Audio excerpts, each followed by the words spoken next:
이제 고난주간이 출발이 됩니다. 그래서 음, 이 예루살렘에 이제 예수님이 이제 입성하는 그 이제 직전에 이제 얘기를 오늘 이제 말씀을 나누려고 하는데요.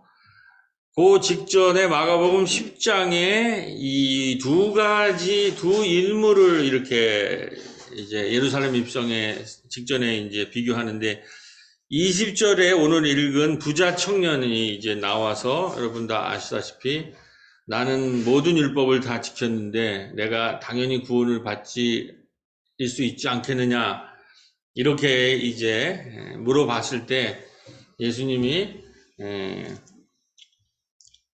가서 내게 있는 것을 다 팔아서 가난한 사람에게 주라 이렇게 이제 요구를 하니까 이 부자 청년이 이제 슬픈 기색을 하고 근심하며 떠나는 이렇게 예루살렘에서 이제 그 십자가를 지나기 직전에 부자 청년은 예수와의 동행에서 이제 탈락을 하고 맙니다. 조금 있으면 이제 제자들이 탈락을 시작하죠. 배반 부인 도망에게 쫙 탈락을 하는데 그 전에 모든 율법을 다 지킨 유대 청년이 와서 예수를 이제 따르기로 제자가 되려고 왔다가 내 모든 것을 다 팔고 나를 따르라 그랬을 때 슬픈 기색을 하면서 결국은 예수를 따르는데 이제 실패한 부자 청년은 이렇게 예수의 제자가 되는 것에서 예수로부터 거절을 당합니다. 그러나 10장 49절에 보면은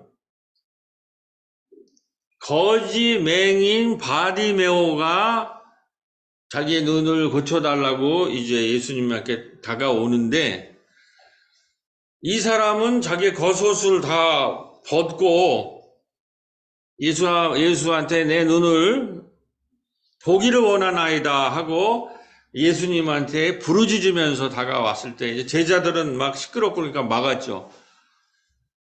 이 모든 것을 다 버리고 예수를 따르기로 원했던 이 맹인 소경 바디메오는 맨 마지막에 보면은 가라 내 믿음이 너를 구원하였느니라 그러면서 그가 곧 보게 되어 예수를 길에서 따르니라 이렇게 끝나요. 이게 10장에 있는 건데 예루살렘 입성 직전에 부자 청년은 거절당하고 바디메오라고 하는 맹인의 거지가 이 제자가 되는데 성공을 하는 거예요.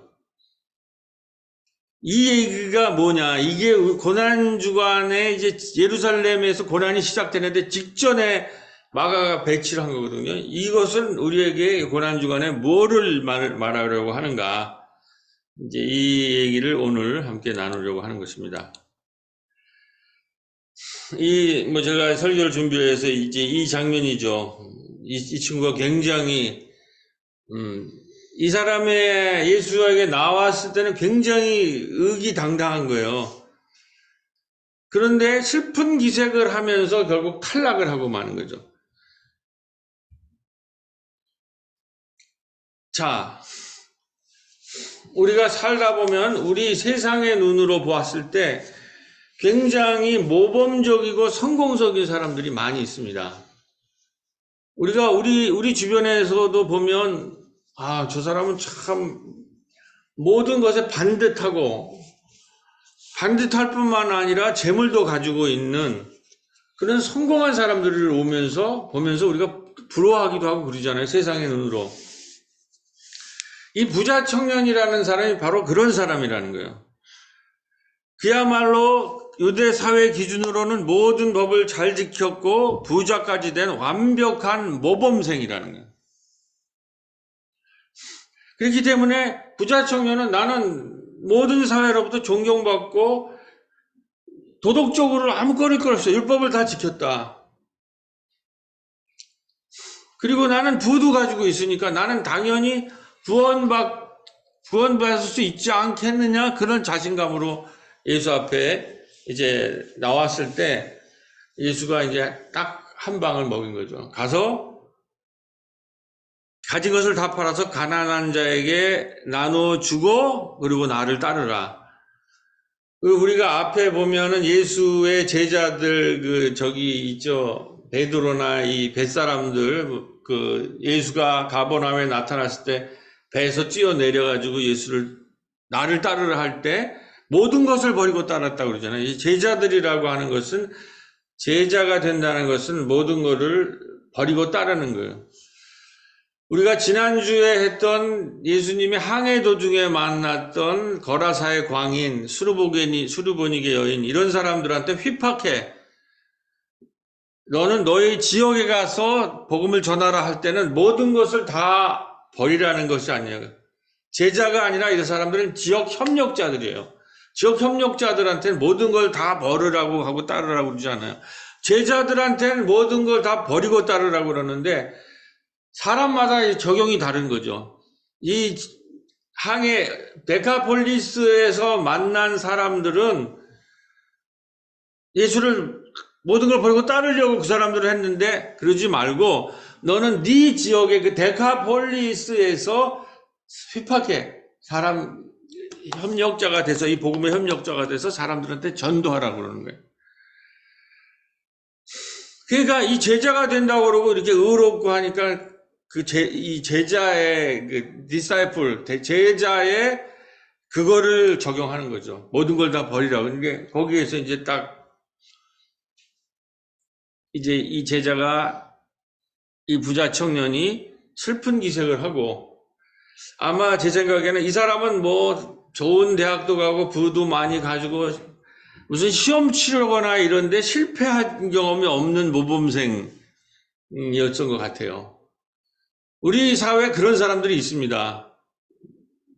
아주 시험만 보면 우리가 참 부러운데, 언제든지 1등을 하고, 모든 것들을 다 통과하는데, 이 제자가 되는 시험에서는 이 사람이 자존심이 엄청 완전히 이제 실패한 거예요.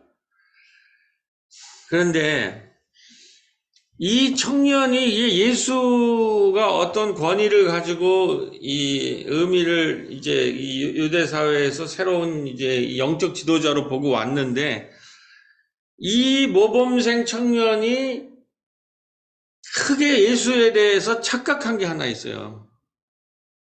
예수가 누군지를 예수라는 인물에 대해서 전혀 착각하고 자기는 모든 그동안의 테스트에 다 성공했기 때문에 내가 모든 율법도 잘 지키고 그 다음에 부도 갖고 있으니까 내가 예수 제자 되는 거는 전혀 문제가 없다 그러고 왔는데 이 다른 모든 데에서 실패한 적이 없는데 여기서 탈락이 된 거예요.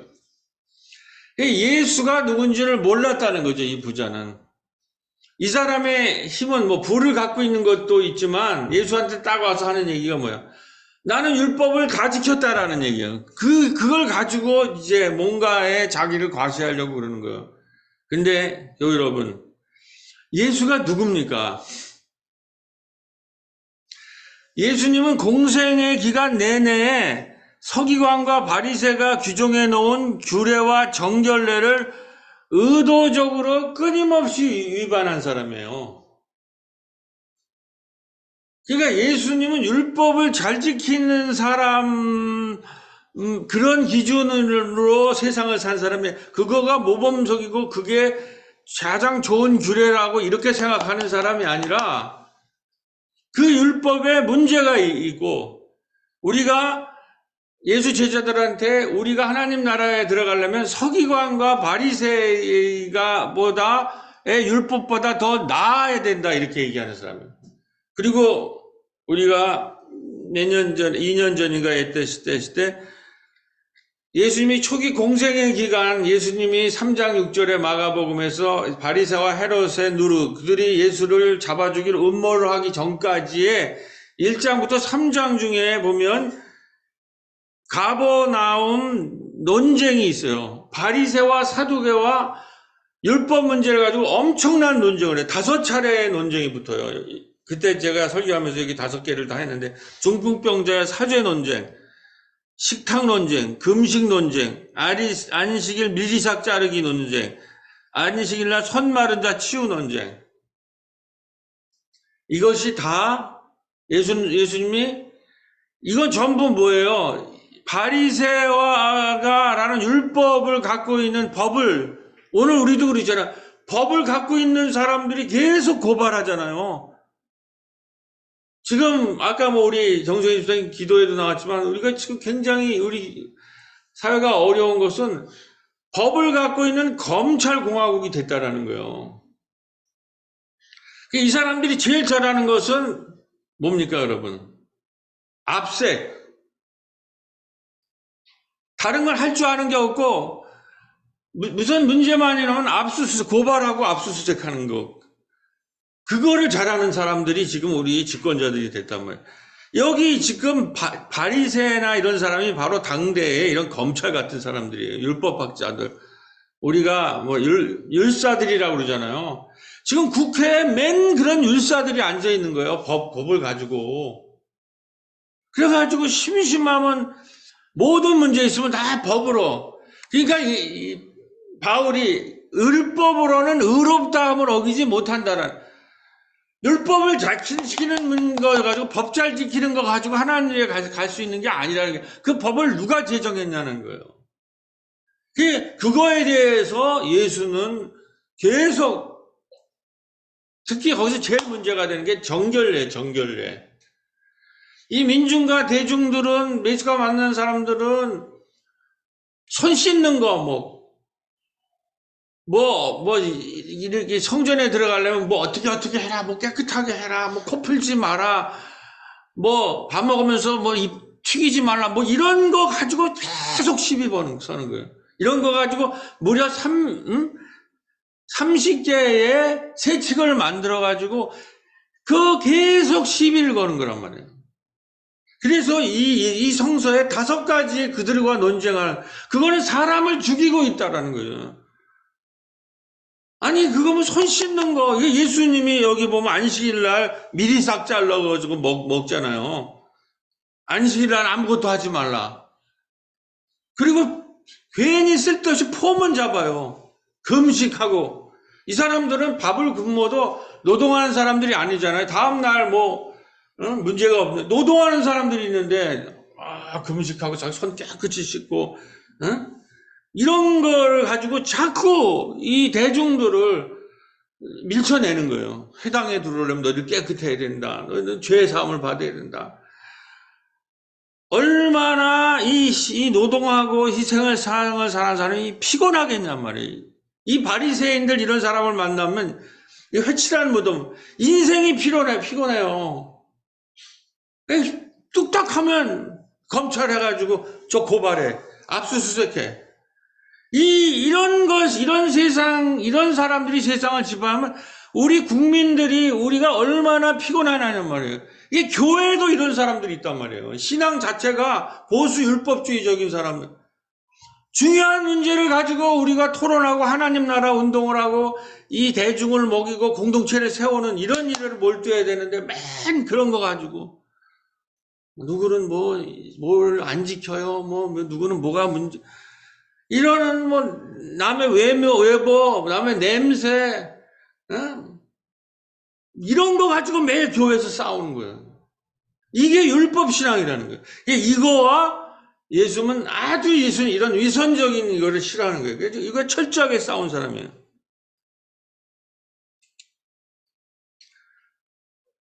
왜 정결례를 그렇게 그토록 싫어하고, 여러 가지 법으로 많이 고발이 되고 그랬지만, 특별히 이 정결례에 대해서 예수님이 엄청 문제 제기를 많이 했죠. 왜냐하면 이게 바리새의 위선이 있기 때문에. 그러니까 외출했다가 들어오면 반드시 손을 씻어야 되는 거예요. 그래서 저는 이해가 잘 안 되는 게 여성들이 한 달에 한 번씩 하는 그 달거리 하는 거를 이 유대의 법전에서는 유대교는 어떻게 했냐면 그거가 피를 흘리는 거기 때문에 그거가 불결하다고 이렇게 하는 거예요. 그러니까 그 기간 중에는 물론 처음에 위생 때문에 그러겠지만 사람들을 만나면 안 되고 그때는 그 여성은 오염됐다 이렇게 봐서 여성들을 차별하는 거예요.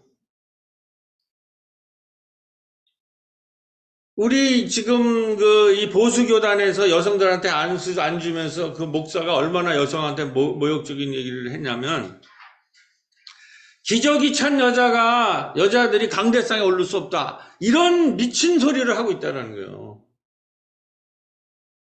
그래서 여성한테 안수를 안 주는데, 그래, 논리가 그런 거예요. 바로 이런 구약의 이런 거.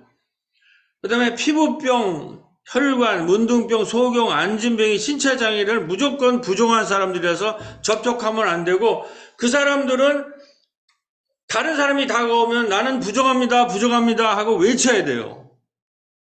이게 당시의 법이라는 거예요. 오늘 우리의 지금 어떤 지금 장관은 헌법기관에서 그거 문제가 된다고 그러니까 시행령으로 어떻게 좀 해보려고 그러는 거예요. 이런 세칙들 만들어가지고 사람을 자꾸 올가매는 거예요. 그것을 법을 잘 지키는 거고 그것이 의롭다고 여기는 거예요. 그것이 신앙이 좋다고 여기는 거예요. 교회에서는.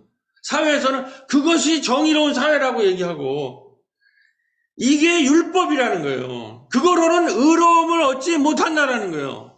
예수님이 그렇게 얘기하고 바울이 그걸 신학화했어요. 그거로는 우리가 의로움을 얻지 못한다라는 거예요. 여기 보면 세리와 창녀도 부정한 사람이라서 이들과 함께 밥을 먹어서는 안 됩니다. 여러분, 이건 성서에서 얼마나 많이 보는가. 예수님의 갈릴리 일대 사역에서 예수님의 별명, 닉네임이 뭐예요? 예수님은 세리와 창녀의 친구예요. 세리와 죄인과 창녀의 친구가 된다는 건 뭐예요? 이거는 정결례법에 예수님이 정면으로 도전하고 있다는 거예요. 예수님은 즐겨 세리와 창녀들과 죄인과 먹고 마셨다는 거예요. 그러니까 알포의 아들의 집에서 먹고 마실 때 와가지고 시비를 거는 거예요. 너 왜 이 율법을 어기느냐 이런 거예요.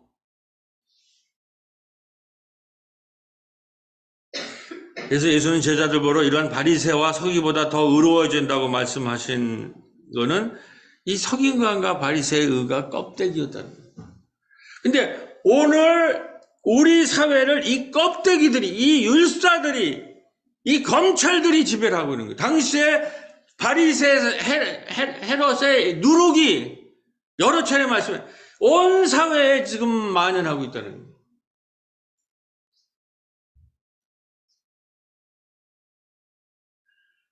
여기서 우리는 기독교 윤리라고 하는 것이 뭐냐. 제가 오늘 고난주간과 부활절 앞에 두고 교회 여러분들한테 예수의 윤리, 이런 율사들과 이런 것에서 이런 식으로 사람을 완전히 올가매고, 이게 바로 예수가 얘기하는 수고하고 무거운 짐진 자들아 다 내게 오라라는 거예요. 우리 한국에 왜 이렇게 자살자가 많아요? 어딜 가나 자꾸 사람들의 짐을 만들어, 짐을. 그 짐을 이게 뭐 하나 하면 뭐가 이렇다 저렇다 그 쓸데없는 거 그냥 그 세칙을 가지고 자꾸 올가맨단 말이에요, 사람들을. 그러니까 인생이 피곤해요. 지금 가난하고 먹을 것도 없고 경제적으로 힘든데 자꾸 거기다 대고 뭐가 당신은 부족하다, 당신의 피부색이 어떻다, 당신의 외모가 어떻다, 당신의 냄새가 어떻다, 이런 쓸데없는 걸로 자꾸 사람을 피곤하게 만든다라는 거예요. 제가 기독교 윤리라는 거를 결정적으로 눈이 뜬 게, 저희 교회가 아시다시피 여기 오기 전에 한 7년 정도 서울에 저희 교회를 창립한 남정길 목사님, 이제 해직 교수죠. 전북대 철학과 교수, 나와 너를 쓴 분이 우리 청년 지식인 교회를 했는데, 이제 제가 그때 다니면서 이제 청년들을 제가 이제 모임을 하고 인도를 하고, 오후 풍경이 요만한 공간이니까 어르신들 성경 공부가 한 그룹이 하고 청년들 모임을 하고 두 개가 동시에 진행이 되는데, 어르신 한 뭐 4명 정도랑 이제 남정기 교수님이랑 이제 성경 공부를 하는데, 아마 제가 신학교 들어가기 전이었고, 제가 그때는 뭐 신학생이 되고 뭐 목회자가 될 생각이 전혀 없는데, 목사님이 이제 신도들이랑 성서 연구를 하는데 구약을 했던 것 같아요. 구약을 했는데 그 얘기가 뭐 당시에 이제 뭐 대학교 제가 한 1, 2학년 됐던 건데, 그러니까 뭐 지적 호기심이 있고 이제 성서적 호기심이 있어서 애들과 우리 청년들이 대학생들이랑 이렇게 여러 가지, 우리는 그때 사회과학 공부를 좀 많이 했어요. 이제 모임도 하고 하면서 이렇게 그 성경 공부하는 내용을 들었는데 굉장히 제가 좀 인상 깊었고, 기독교라는 게 이런 거구나 하는데, 거기서 강하게 그 인상을 받은 게 야곱의 얘기였어요. 아시다시피 야곱은, 믿음의 조상 야곱은 겉으로 그 외면적으로 어떤 사람입니까? 그 사람이. 그 사람은 형의 장자권을 탈취한 사람이에요.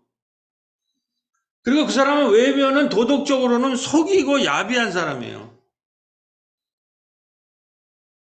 그런데 이 사람이 어떻게 믿음의 조상의 아브라함과 이삭과 야곱의 거기에 반열에 들어가느냐. 제가 거기서 처음 우리의 이 근대의 우리들의 윤리로 성서랑은 다르다, 성서가. 제가 그걸 느낀 거예요. 어떻게 보면 이게 사기꾼이고, 장자권을 사는 사기꾼이고, 이 사람은 굉장히 자기 생존을 위해서 야비해요. 살기 위해서 우리가 보통 근대의 교양인들이 갖고 있고 근대 사람이 갖고 있는 그런 율법적 기준에 못 미치는 사람이에요. 근데 이 사람은 생존을 위해서 야비하고 속이하는 사람이지만 하나님과 야복강강에서 씨름하는, 그래서 하나님도 그게 너무 이 생존을 위해서 투쟁을 하니까 환도뼈를 치면서 그 씨름이 마감되는, 그 정도로 생존을 위해서 열심히 살고 궁극적으로는 그 자기 일가를 그 생존을 하면서 아브라함의 자손, 하나님의 자손으로 인정을 받게 되는 거예요.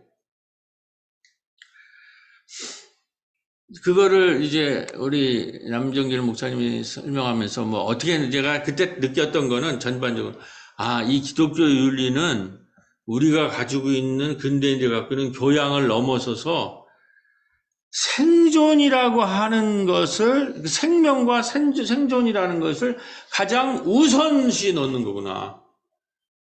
저는 뭐 그 당시부터 뭐 민중신앙들과 민중과 함께하는 그런데 대학교 청년들 때 관심이 많았기 때문에, 이게 성서라는 것에서 이러한 그런 거를, 이게 조금 뭐 학식이 있고 조금 할 만한 사람들은 지금 바리새처럼 자꾸 거기다가 도덕,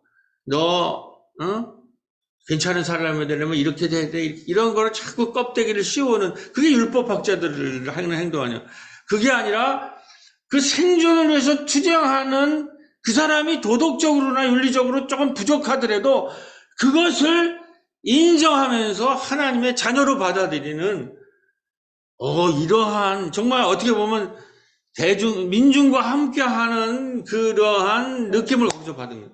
야, 이게 성서가 이게 위대하는구나. 그러면서 뭐 여러분들 여러 차례 얘기했지만 나중에 이런 게 깊어지면, 성서를 제가 신학교 들어서 깊이 뭐 공부하고 보면 이 전부 그런 얘기예요. 여기에 주인공 되는 여자나 남자는 우리의 현대인의 교양이나 뭐 지식이나 이런 거 가지고는 전부 미치지 못하는, 예를 들면 아버지 재산 다 탕감해 먹어가지고 다 함놓은 그 막내가 구원을 받잖아요. 그러니까 이게 이상한 게, 이 성서윤리는 이상하게 장자나 모범생들이 맥을 못 쳐요. 장자나 모범이 아니라 탕자의 아버지란 말이에요. 이런 사람을 받아들이는 거예요. 그러니까 이 장자가, 모범생들이 얼마나 기분이 나쁘겠어요. 이 기독교 윤리를, 이거 성서를 제대로 읽으면, 여기도 지금 맞아. 부자 청년이 탈락하고, 저 거지가, 바디메오란 거지가 구원을 받잖아요. 이게 순환사에.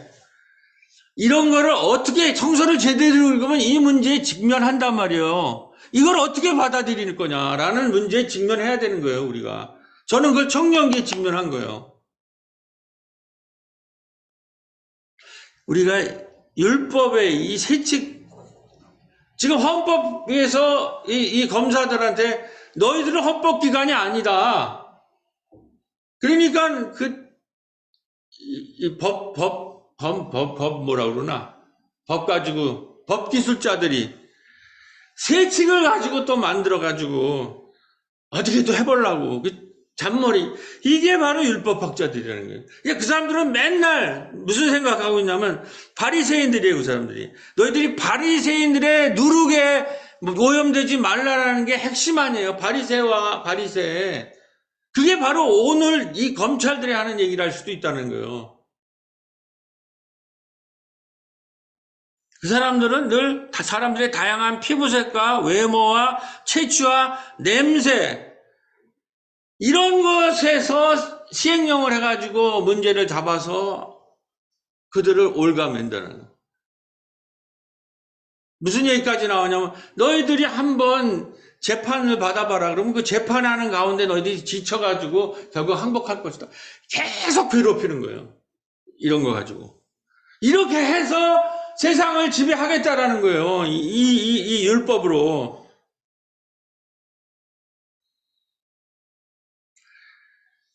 여기에서 그래서 기생충이라는 이 봉준호의 이 영화가 위대하다는 거예요. 우리 한국의 지금의 문제를. 거기서 이 부자가 가난한 자를 구별하는 법이 뭡니까? 그 집에 들어오는, 응? 아버지 누구죠? 유명한 배우. 송강호를 보고 운전하는 그 집 주인이 이제 거기 운전기사로 도는데 부인한테 얘기를 하는 게 뭐라고요? 저 사람들은 뭐 얘기도 하고 그러는데 자꾸 지하철 냄새가 난다. 하수도 냄새가 난다. 그러니까 이러한 율법학자, 이 바리새적인 사람들은 거기에 민감해요. 그걸로 구분한, 저 사람은 뭔가 자꾸 그 채취나 냄새, 그들이 하는 뭐 하품, 재채기, 이런 생리적 현상을 가지고 지저분하다, 더럽다 하고 이러한 것을 잘 지키느냐, 못 지키느냐에 생명을 건다라는 거예요.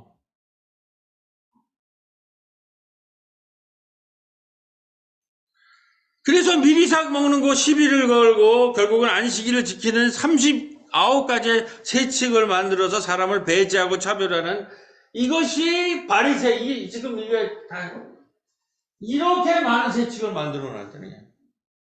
거기에 대해서 문제제기를 하느라고. 지금 하나님이 어떻게 역사하고 하나님 나라의 의가 뭐냐라고 하는 그러한 것에 집중하기보다 맨 이런 거 가지고, 교회가 잘못되면 맨 이런 거 가지고 교회에서 피아노 옮기는 거 가지고 싸우고 맨 그런 게 된다는 거예요. 이게 율법이나 냄새가 지배하는 그러한 율법주의 공동체는 거기에서 한 해 내내 문제가 된 거 아니에요. 바리새와 그 헤롯의 누룩에 물들지 오염되지 말라고 예수님이 계속 얘기하는데, 근데 그 사람들은 부자 청년이 되고 싶은 거예요. 그래서 자기가 차별하고 싶은 거예요. 끝내 부활 전에는 그 사람들은 거기서 제자들은 배반 부인 도망이 왜 나왔느냐? 자기는 그런 계층이 되고 싶은 거예요. 자, 여러분 여기서 시를 한 편 소개해 드리겠습니다.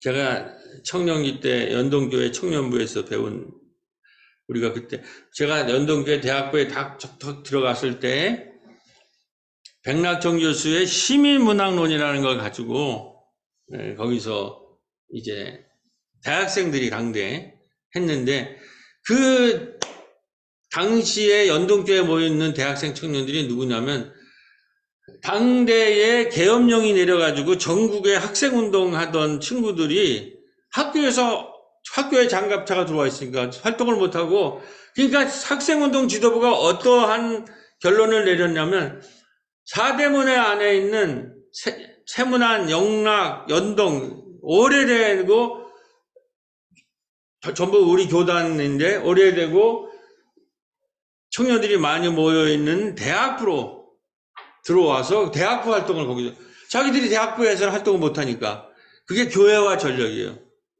당시에 청년 학생들이 활동을 못하니까 위장 취업들을 하듯이요. 위장 그 교인들에 대해서 교회 들어와요. 나는 그것도 모르고, 저는 연동교회의 집사 아들로서 대학에 들어가서 이제 어머님이 이제 활동 마음대로 하라고 그래서 대학부에 들어갔더니 우리 대학부에 우리가 집사에서 올라온 청년들과 학생운동 지도부가 만나서 하는 거예요. 그래서 거기에는 종교적인, 저는 다행히 교회 연구반을 들어갔는데, 교회나 신앙에 대해서 열심히 하는 사람도 있고, 반이 3개가 있어요.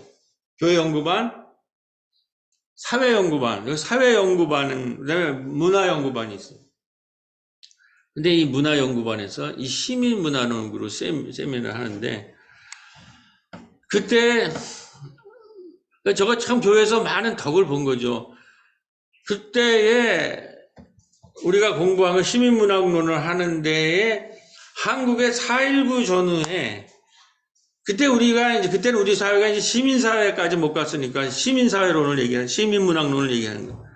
최고의 시인 2사람을 얘기하는데, 그 첫 번째가 김수영이에요. 여러분들이도 교양으로 알아두시면 돼요. 시어 침을 뱉어라 이런 시를 쓴. 그 다음에 오늘 우리가 얘기한 어느 날 고궁을 나오면서 이런 시를 쓴. 이 사람은 4.19 전후에 소시민주의를 비판한 시인이에요. 우리가 얼마나 소시민화 됐는가. 지금 여기서 얘기하는 회칠한 무덤같이 됐는가. 율법학자처럼. 또 하나는 신동엽이라고, 여러분들 금강이라는 남북 통일에 대해서 그때부터 얘기한 시인. 그분의 껍데기는 가라. 이 2 시인이 4.19 전후에 우리 한국의 최고의 시인이 되었어요. 이제 그런 분들을 하는 건데, 그때 제가 안 분이에요. 근데 오늘 여러분들과 이 바리새 얘기를 하면서 이걸 하는데 한번 읽어보겠습니다. 왜 나는 조그만 일에만 분개하는가? 저 왕궁 대신에, 왕궁의 음탕 대신에 50원짜리 갈비가 기름덩어리만 나왔다고 분개하고, 옹졸하게 분개하고, 설렁탕집 돼지 같은 주인한테 욕을 하고, 옹졸하게 욕을 하고, 한번 정정당당하게 붙잡혀간 소설가를 위해서 언론의 자유를 요구하고 월남 파병에 반대하는 자유를 이행하지 못하고 20원을 받으러 3번씩 4번씩 찾아오는 야공꾼들만 증오하고 있는가? 이 사람이 자기의 소시민성을 고발하는 거예요. 어느 날 고궁에 나왔는데 설렁탕을 먹었나 본데 거기에 기름덩어리가 적다고 그 주인을 욕하고, 그 다음에 야경꾼들 20원 받으러 온 것을 증오하고. 그런데 지금 이 4.19 전에 한번 정정당하게 붙잡혀간, 그때 알잖아요. 소설가를 위해서. 어떤 핵심이 월남 파병. 이것에 대해서 지식인이면 뭔가 얘기를 해야 되는데, 이런 거는 얘기 못하고, 하나님 나라와 그 의, 이런 거는 얘기 안 하고, 맨 이런 거, 자잘한 거, 제가 어디 가서 설교하거나 이렇게 강의하면, 나중에 이제 질문 시간이잖아. 그러면, 뭔가 이 주제에 대해서 제가 거품을 물고, 몇시 떠들었는데, 그거에 대해서 본질적으로 토론하고 싶습니다. 그런 주제가 아니라, 가끔 잘 될 때도 있어요. 목사님 바지가 어떻게 조금 이렇게 삐뚤어졌어요. 넥타이가. 그러니까 내내 그런 것만 보고 있었다는 거예요. 소심은 항상 작은 일에 분개합니다. 주차를 잘못했다고 시비하고, 요즘 아이는 버릇이 없다고 투덜대고, 직장 상사가 아랫사람이 나를 불편하게 한다고 미워합니다. 자식이 공부를 더 잘해야 하는 것에 배아프고, 남의 자식이 돈을 더 많은 것에 불쾌함을 갖는다는 거예요. 이런 작은 일만 분개하다가 나이가 들고 세상에서 한 걸음 떨어지는 노년을 맞이한다는 것입니다. 이 부자 청년이, 이 탈락의 핵심은 이 부자 청년의 소시민 의식이 결국 그가 제자에 되는 길을 방해하는 거예요. 부자들의 소시민성은 복음을, 그 까탈스러운 취향으로 성서의 복음을 자잘한 계층의 취향과 도덕으로 전락시킵니다. 우리가 소시민을 영어로는 뿌띠 불어인가? 뿌띠 부르주아지라고 그래요. 뿌띠가 작은 부르주아지. 부르주아인데 재산이 많지 않은 뿌띠, 작은 이 부르주아라는 거예요. 근데 이런 사람들의 특징은 하나님 나라나 거대한 얘기, 우리가 정말 집중해야 될 얘기를, 복음의 진리 같은 거를 자잘한 자기 계층에, 자기 그 뿌띠부르주아 소시민들의 일종의 취향과 교양과 도덕으로 전락시키는 거예요. 성장이 안 돼요, 이런 사람들은. 아무리 얘기를 들어도. 그래서 우리 연동교회 때 그때 온 그 목사님이 그랬어요. 이 교회가 완전히 소심이나 되고 있다. 뭔가 교회가 해야 할 이런 데에는 관심 없고, 그냥 그 자기들의 모든 거를 그 뿌뚜루쭈라 소시민성으로 복음을 받아들이고 자기 식대로 그거를 해서, 예를 제가 하나 들어볼게요. 제가 청년기 때 이 소시민의식이라는 게 뭐냐면, 우리 선생님이랑 그 짜장면에 대해서 그 선생님이 이제 얘기를 하는데 이런 얘기를 하시더라고요. 이 너희들 나이 때는 소화가 안 된다 이렇게 얘기를 하면 안 된다. 생명이란, 너희들은 이 짜장면을 보면 침이 입에 한가득 고여가지고 그 침으로 이게 다 짜장면이 소화가 된다라는 거예요. 제가 뭐 정확한 지금 그것까지 생각 못하는데, 그래서 짜장면을 먹을 때 입에 침이 고이고 침을 흘리면서 먹는 것들이, 이것이 청소년들의 생명이라는 거예요. 근데 그 당시에 그 선생님 중에서 청소년 애들이 그렇게 침을 흘리면서 그냥 개걸스럽게 먹는 것에 대해서 굉장히 이렇게 흉을 보고, 그렇게 먹다 보면 여기에 뭐 침을 흘리고 뭐 짜장면 국물도 있고 무치 있고 그러지, 청소년들이. 근데 이 선생님이 그게 청소년들의 특권이고 청소년들의 생명이다. 그런 거를 기억을 하는 거예요. 제가 이거 설교를 준비하면서 그게 나와요. 그러니까 진리로 목마른 사람은 마치 청소년들이 짜장면을 보고 입에 침이 고이고 침을 흘리면서 짜장면을 먹듯이, 그들은 복음의 생명과 진리를 이야기하는데 침을 튀길 수가 있어요. 지금 빨리 복음을 전하고 싶기 때문에 밥을 먹으면서 얘기할 수도 있고 침을 튀기면서 침이 튀길 수도 있다라는 거예요. 근데 이 소시민들은 이 복음의 진리보다는 이 복음을 간절하게 얘기하고 나누고 싶고, 그래서 침을 튀기고 얘기하고, 그거보다는 그 침 튀기는 것에 관심이 많은 거예요. 그래서 바리새적 소시민들은 늘 김치 국물이 흐른다. 뭐 여기 좀, 나는 어디 가면 제가 좀 이렇게 뭐라 그러나, 우리 친구들 쌍에서도 좀 뭐 이렇게 칠칠 맞은데, 뭐 김치 국물도 흐르고 뭐도 좀 있고 뭐 가끔 뭐가 붓고 그래요. 난 그게 별로 관심이 없기 때문에, 내가 지금 뭐 그게 좋다는 게 아니라, 그러면 꼭 그런 거 지적하는 사람이 있어.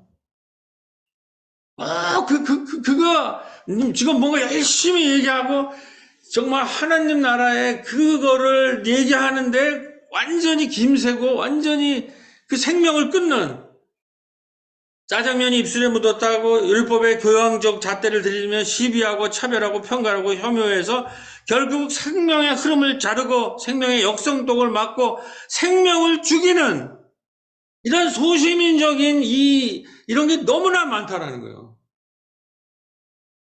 저 같은 스타일이고 제가 다 옳다는 거는 나는 이런 걸 너무 많이 느껴요. 아니 지금 뭐가 중요한지라는 얘기, 뭐가 중요한지. 지금 사람들이 생명이 죽어가고 아픈 사람이 있고 이러면 거기에 몰두해서 뭐 입에 좀 뭐가 묻고도 그럴 수, 그게 뭐가 그렇게 중요하냐. 그게 뭐가 그렇게 우리의 모든 것에 이게 본질이냐는 거예요. 그래서 이 부자 청년이 모든 율법을 다 지켰지만 그 율법 지킴은 결국 생명을 살리는 길이 아니었기 때문에 이가 탈락한 거예요. 이 부자 청년은 이러한 생명의 열정이 없어요. 그래서 주거한 대로 다 지켰어요. 근데 예수님이 보기에는 걔는 얼굴도 깨끗하고 침도 안 묻었고 짜장면 국물, 김치 국물도 없었지만 걔는 그래서 율법을 잘 지켰지만 거기에는 생명이 없다는 거예요. 그러려면 네 모든 걸 갖고 팔아서 그리고 다시 와 나를 따르라는 거예요. 이게 이 청년의 이 소시민성이 우리의 소시민성이 우리를 예수의 제자가 되는 거로 탈락시킨다는 거예요. 자, 이제 빨리 들어가야 되겠는데, 자, 제가 아주 굉장히 중요한 거를 발견해서, 여기에서 제가 이렇게 다시 보니까, 하혈병 걸린 여인의 이게, 요번에 철기중공에서 완전히 새롭게 해석이 돼서, 그걸 잠깐 소금해서 마무리하겠습니다. 아까 말했듯이 하혈병 걸리는 사람은 십몇 년 동안 피를 흘리잖아요. 근데 성결법적 홀리 코드라고에서는 유대 법에는 뭐라고 되어 있냐면 여성이 생리하는 기간, 달거리 하는 기간은 그녀가 앉았던 자리, 입었던 옷, 그녀의 몸과 닿았던 모든 것이 불결하다고 여긴 거예요. 그래서 아까 불결한 사람이 어떻게 있어요? 유대계에서 나는 부정한 사람이니까 내 곁에 오지 말라고 먼저 표시하라고 되어 있단 말이에요. 이런 거예요. 이 사람은 격리가 돼 있었고, 근데 이 사람은 14년인가가 이렇게 되니까 뭔가 이걸 고치고 싶어야 되는데 사람과 접촉하면 안 되는 거예요. 불결한 거예요. 뭐가 묻었다 이런 거예요. 오염됐다 이런 거예요. 그 불결이라는 거 자꾸. 여기가 뭐가 걸리냐면 예수님이 그렇게 반대한 정결례법에 걸리는 거예요. 이 여자가 사람을 만나면 안 돼. 사람을 이 여자가 만난다는 걸 모르면 사람을 오염시킨다는 거예요. 이게 나는 옛날에 대충은 알았는데 이게 심각한 문제예요. 그러니까 이 여자가 지금 예수를 따라서 길거리로 나서는 우리 코로나가 알죠. 나서는 거는 오염된 사람이 사람을 만나고 있는 거예요. 그리고 문제의 핵심은 이 사람은 다니면서 사람을 만나가지고 오염시키고 있는 거예요. 그리고 결정적인 것은 예수를 와서 만지잖아요. 이 오염 덩어리가. 그거는 예수를 오염시키고 있는 거예요, 지금. 그냥 거기까지는 못했는데, 요번에 하면서 어느 주석서를 보니까 이렇게 야, 이게 그랬어. 이게 성서구나. 그러니까 예수가 뭐라 그래요? 누가 나를 만졌느냐라고 그래요, 누가. 그렇게 되면 어떻게 돼요? 오염덩어리가 예수를 만져서 예수를 오염시키려고 그러는 거면 이게 예수가 고발하면 정결법에 걸려가지고 이 여자는 고발당하니까 이 여자가 공포와 두려움에 쌓인 거죠. 그 여자에 대해서 뭐라고 얘기합니까, 예수님이? 뭐 여기 뭐 묻었까 너는 오염이 어쩌고 막 그거 따지고 있는 거예요. 전혀 다른 차원의 얘기하는 거예요. 딸아, 너는 치유되었다. 평안히 가거라. 이 공포와 두려움에 엿들린 여인에게 오염되어가지고 뭐가 짜장면 국물 묻고 김치 국물 묻은 정도가 아니라 전신이 피가 흘러서 여성이 율법의 오염덩어리라고 하는 여인이 공포와 두려움에 지금 우리나라의 모든 사람들이 이 멍해를 지고 오염덩어리들이 돼서 공포와 두려움에 있는데 복음이 뭐냐? 딸아, 내 죄가 사해졌다. 편안히 가거라. 이 여자는 뭡니까? 율법에 의하면은. 그리고 이 얘기가 뭐예요? 원래 회당장한테 가던 길에 새치기 한 거 아니에요. 아까 제가 야곱 얘기했지. 야곱의 우리의 도덕으로 보면 그 사람은 사기꾼이고 이런 사람은 이 사람 여자가 중간에 끼어들었다라는 거는 새치기 한 거예요.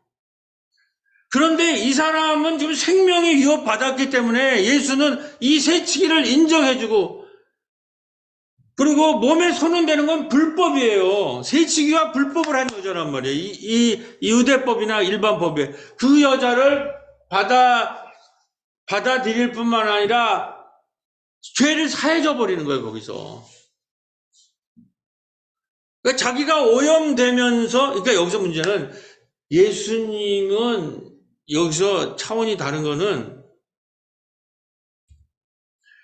근데 이 여자가 예수에 접촉할 때, 만졌다고 할 때에 이 성서 뭐라, 그 여자의 하혈이, 피가 말라버려요.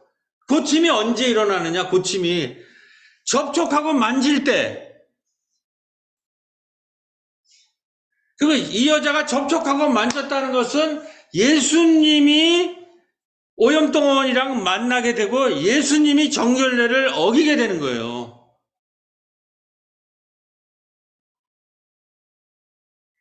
그러니까 이게 사건이 이게 보통한 게 아니에요. 근데 예수님이 치유라는 건 뭐, 예수님이 치유할 때 눈병 환자 그 장님 치유할 때 침을 뱉어가지고 눈에 바르잖아요. 우리가 사람을 치유할 때 접촉하고 만지고 그 오염덩어리 냄새 나는 거, 그 짜장면 국물, 김치 국물이랑 오염 같이 접촉하고 만지고 오염되지 않고서는 그 사람을 치유할 길이 없는 거예요.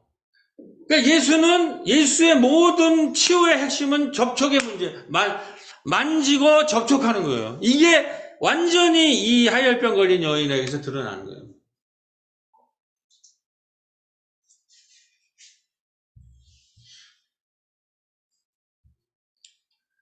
모든 종교는, 모든 율법학자는 바운더리 메이커예요. 모든, 저도 종교 지도자가 돼서 해보면, 바운더리 메이커라는 경계선을 만드는 사람이에요.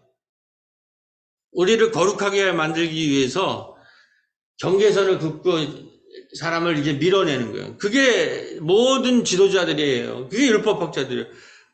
그게 관료들이에요. 뭐라 부를 수 없어요. 근데 예수는 그 바운더리를, 경계선을 부수고 넘고 가로지르고 횡단하시면서 새로운 길을 여는 사람이랍니다. 그러니까 바운더리 브레이커라고 그래요. 경계선을 지키는 사람이고 경계선을 깨는 사람이란 말이에요. 예수는. 이게 예수의, 우리가 믿는 예수의 핵심이에요.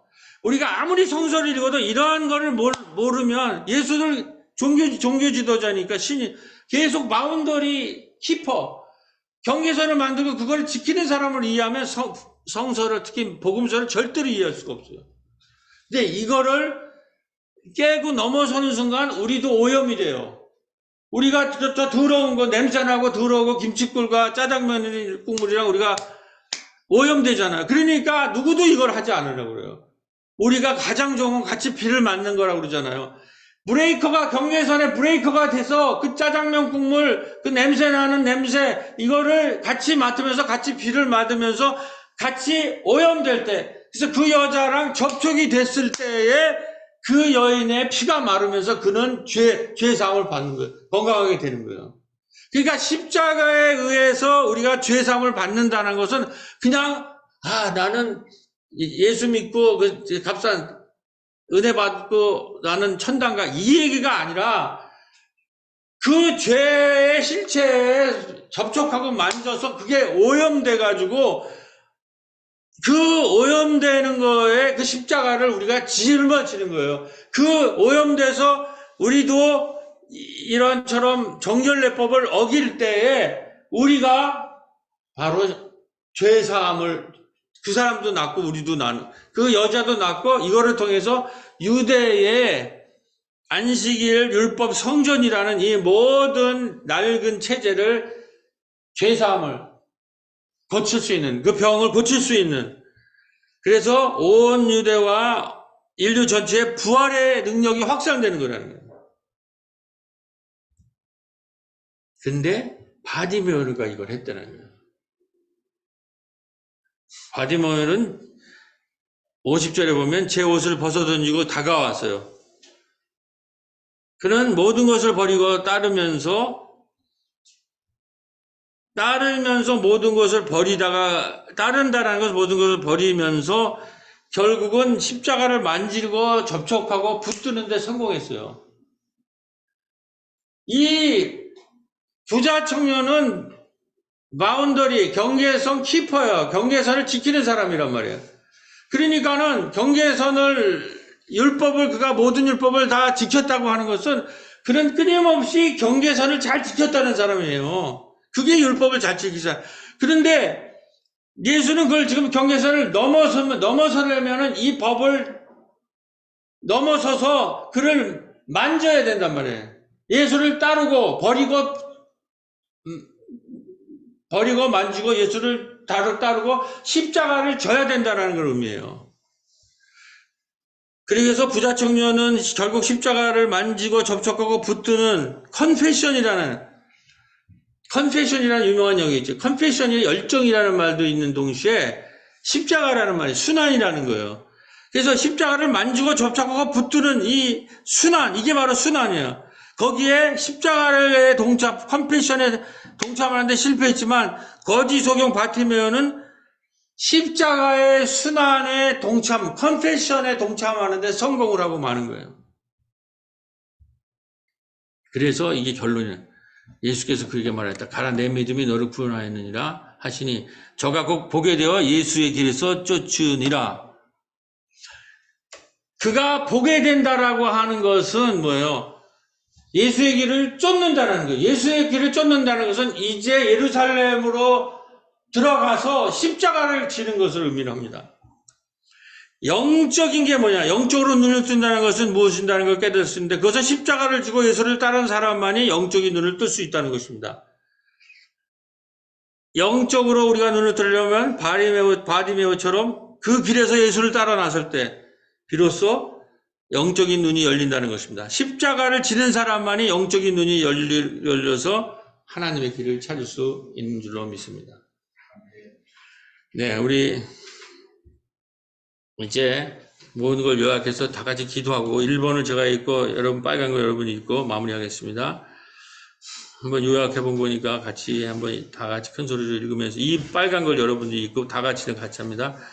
성소는 생존을 위해서라면 사기꾼과 같은 야곱이 신앙의 조상이 되고 생명을 살리기 위해서는 하열병 걸린 여인의 새치기와 오염이 용납되며 늦게 온 사람에게도 처음 온 사람과 똑같은 임금이 지급되고 광야에서 부르짖는 이스라엘, 내 눈을 뜨게 해달라는 바디메오의 부르짖음을 시끄럽다 하지 않고 우리 어떠한 피부색, 냄새, 생리 현상들의 약함에 의해 차별받지 않습니다. 우리의 신앙이 이처럼 소아에서 대학신앙으로 성장되면 적정과 부정이찬한 어린아이들을 넘어서 신앙이 정체력과 유익이 생기기 시작합니다.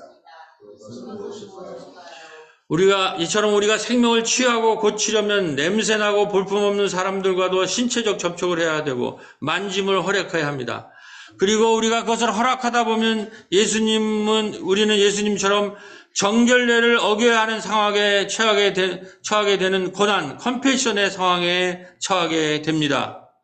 우리가 바디메오처럼 모든 것을 버리고 예수를 따르고 예수님의 십자가를 믿기에 성공한다면 바디메오처럼 영적인 눈을 뜰 것이요 부자 청년도 정신당한 구원을 얻을 것입니다. 그러므로 교회 여러분, 이제 우리는 성숙한 신앙인은 서로에게 너무 많은 율법과 옵션을 요구하지 않도록 합시다. 우리가 타인을 만나고 접촉할 때 까다롭고 신경증적인 조건과 옵션을 폐기하고 타인에게 멍해를 지게 하지 않고 오직 은혜와 덕으로 모든 사람을 대하는 우리가 됩시다. 다 같이 어떠한 교양과 율법과 어떠한 외면보다 중요한 것이 바로 생명입니다. 일체의 바리새적 외식을 벗어버리고 오직 가난한 자, 소외된 자, 약한 자의 생명과 배고픔에 집중하고 오직 말씀과 생명과 돌봄에 집중하는 사순절과 부활의 아침이 되길 예수 그리스도의 이름으로 간절히 기도드립니다. 아멘. 응답의 찬송 288장 1, 2절 보시겠습니다.